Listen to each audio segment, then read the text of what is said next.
Hello everybody, what is going on? I am Numbnexus, coach of the Pittsburgh Peaches, bring you guys here my team building for this week against Snappy. Of course, if you guys enjoying, give it a thumbs up, subscribe if you already haven't, and wish me the best of luck. I really want to win this match against them, because I lost last year in Season 1. We all remember that crucial seed firm list, which still to this day, some weird people are like, oh, it didn't matter.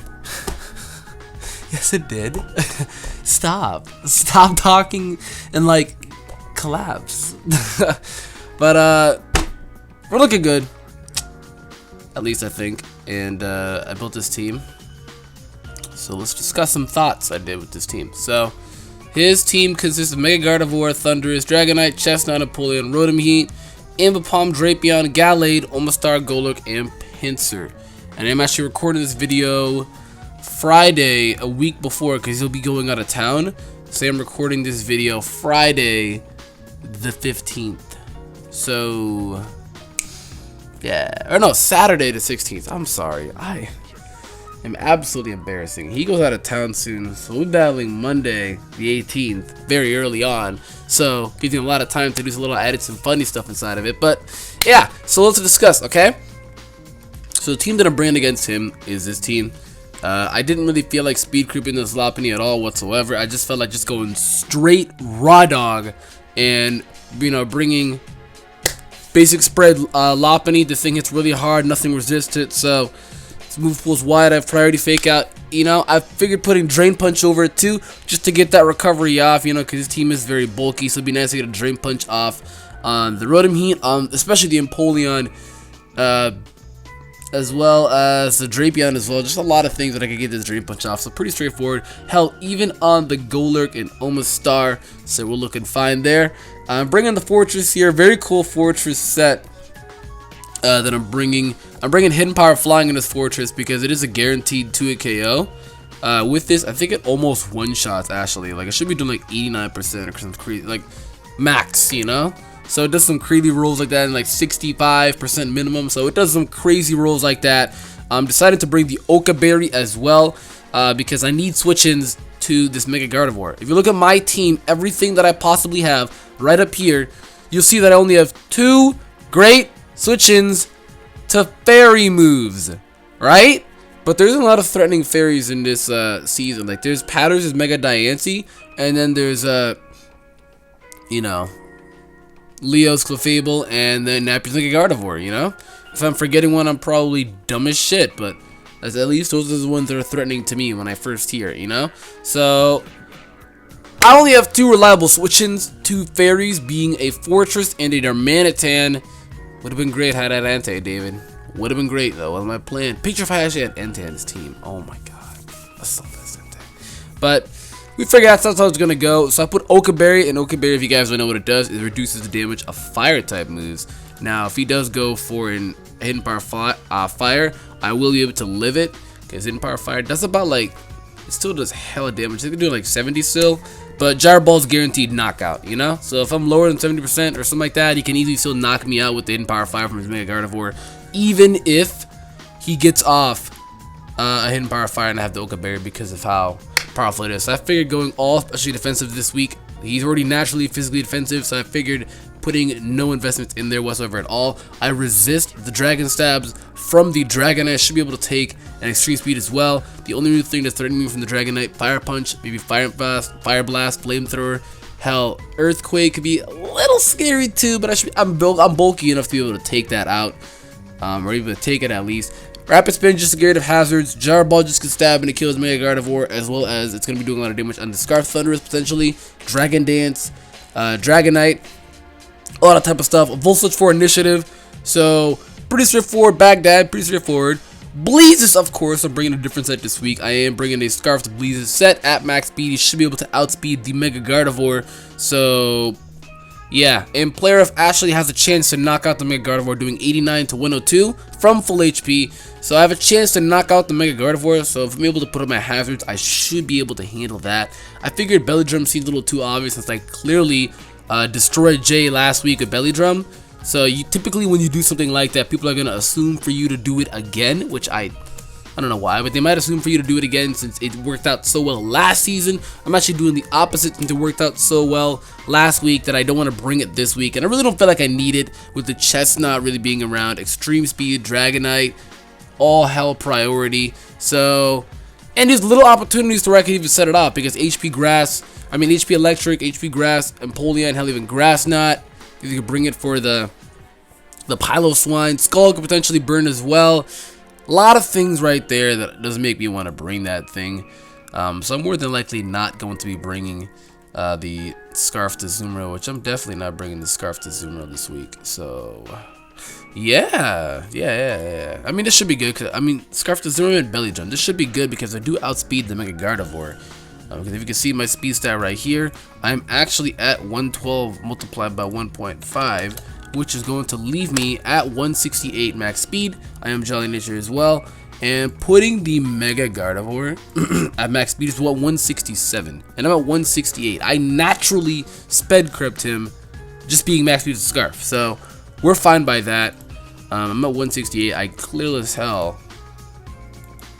Pretty sure I don't outspeed this thing. No, well, I speed tie with the thing. I speed tie with the Thunders, which is actually really good information to know. I fucking speed tie with this boy, so that's cool. I want to get rid of the Thunders as much as possible though, because he's still gonna be hitting really hard. If anything, I'll probably use some of his Death Fodder for it and bring out a Azumarill or the more long Lopunny. I actually am able to outspeed this Dragonite as well. Even if he runs Jolly, I still outspeed this Dragonite as well. So I outspeed a lot with this thing. It's still going to be hurting the Chestnut, obviously, of course, as well as Empoleon, so today I'm running Superpower, and the Clear as Day Rotom. Everything else, if lower tier stuff doesn't really threaten me like that. The Drapion could be annoying, but I have a Darmanitan for that, especially the Piloswine for that. That's why I potentially brought that as well. Which, get this water. Water's good. I've been like getting some stuff that's going through my throat, so a little crazy. Sorry about that, but Piloswine's gonna be good as well for the Dragonite. Complete immunity to the Thunderous, as well as Rotom Heat. It actually shows the Rotom Heat really good. I have Thick Fat, even though he's still gonna be doing a lot of damage, and he can burn me. He can't go for any of the stab moves like that. At least I want to say, you know, I don't really have anything to fire back. But damage end of the day, it gives me free rocks and I can get up Iso Crash.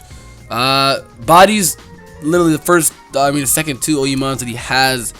It's good chip damage as well in the Chestnut. Really walls that Drapion, so we're looking good. Everything else just kind of gets hit hard with the Earthquake and his lower tiered stuff, so I'm really not too worried about his lower tiered stuff. So we'll see how that happens.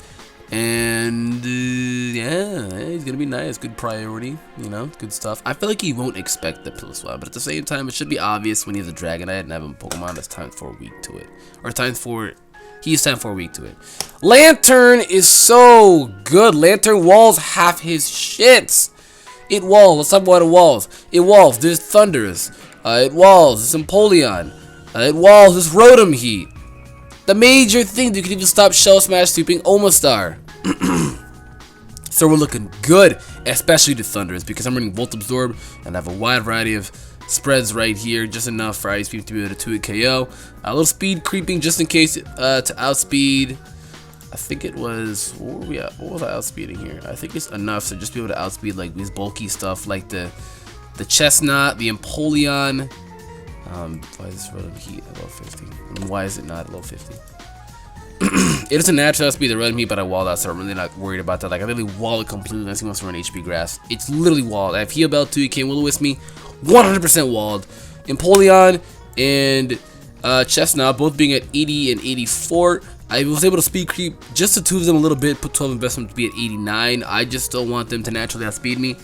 And even if I don't have anything, they don't outspeed me, but it's the fact that if they want to put a little bit of investment inside of it, I want to speed creep their speed creep, you know? That's what I'm doing. Scald is good stab, chance to burn, Ice Beam, doing hella damage, Voltage for initiative, and then Heal Bell if he wants to burn me, paralyze me, anything like that. Anything like that.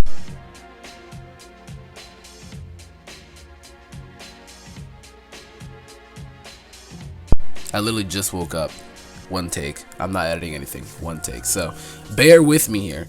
And then the Darmanitan, pretty standard set. I'm running 2 Scarf Mons this week. Pretty standard Darmanitan, pretty standard spread. Unfortunately, there isn't much you can do with Darmanitan. I'll work around to see what I actually can do with Darmanitan in the draft league format. But he should be hitting really hard. Good Revenge Sweeper. You know, last minute, once like the Dragonite and shit like that are gone. Omastar. Once, you know, even the Golem, because Rock Polish. Once stuff like that is really gone, he theoretically should be able to outspeed everything on his team but the Thunderous. Yeah, even his Scarfers, like those 3, these should be able to outspeed. It's really just the Thunderous is what's going to be a problem to the Darmanitan. Even the Dragonite with the extreme speed. Once those 2 are gone, Darmanitan's going to be doing a lot of work.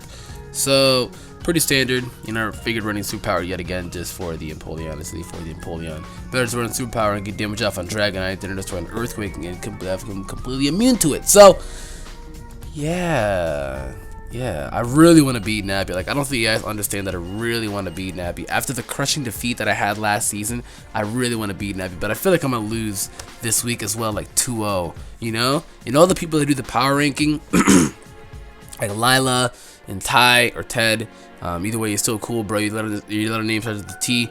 They always do great work. I appreciate you guys with power rankings. I know some people just can't handle criticism. I love the criticism. They said that I have a roller coaster type of method where I win one, lose one, win one, lose one, win one, lose one. And that was true. That was basically me last season because of, like, no Johns, but I literally actually had really bad luck. Of course, I wasn't playing to the best of my ability to, and I could have definitely played better. And I really want to make up for that. You know how powerful of a lead I would have if I was 2-0? Right at the beginning, you know how much of a powerful lead I would have from 2-0. And he's such a threatening team. In episode like, oh, my team isn't good. Nigga! Your team is good! So it's going to be tough. Very, very hard. Because Nappy also plays really safe. So watch me make, like, a few bad predictions. Like, watch me make a few bad predictions where I'll be all like, oh, hey, it's Fortress v Chestnut. Maybe expecting me to go out into the Thunderous T. Maybe I'll go for the HP flying in the Thunderous T. Oh, I'll predict it in Jarball. The Thunderous T will stay in. Oh my god, no HP fire me. Or fire punch me. I don't even know if he learned half those moves, but I really want to win this week's match. I really do, because it have a powerful, it's got a lot to say. It'll make up for last season. It'll be a powerful lead. And I feel good about it. I feel good about it. Yeah, that's really it though, guys. So wish me the best of luck. I didn't really do in depth. This video isn't as long as it was for Jay's video when I was building for him. I don't know why it's not, because Nappy's team is actually better and more threatening. So I don't know why, but yeah, Fairy is really scary. Just overall, not even not against my team, but just overall in the meta of 6th gen Oris X and Y, very scary, very, very scary. So yeah, I'm gonna have to see how I do. I know that I'm gonna do a few bad plays I'm gonna regret. I know it, but I have to be playing. What I have to do is I have to play passive, because what I like to do sometimes against Nappy is I'll expect him to go out into something that anybody else would go out into, but Nappy won't do that. Nappy will like stay in or go out into something completely different. So it's like he's sometimes very, very, very hard to read. So we'll see how I do. I'll play very passive, a mixture of both very safe and very offensive, passive. So we'll see how that goes. Wish me the best of luck, guys. I am the Yondai Mei Hokage, the 9th Hokage, and I hope that I can take him down. Nappy is he is my student, and I am the teacher. So let's see if he beats the student, or he beats the teacher. Oh my god. So that's it. Thanks guys for watching. Battle will be uploaded tomorrow on my channel and his at noon. Thank you guys for watching. I'm the Coach of Picture Peaches. Wish me luck. No hacks, please. I'm gonna get out of here. Goodbye.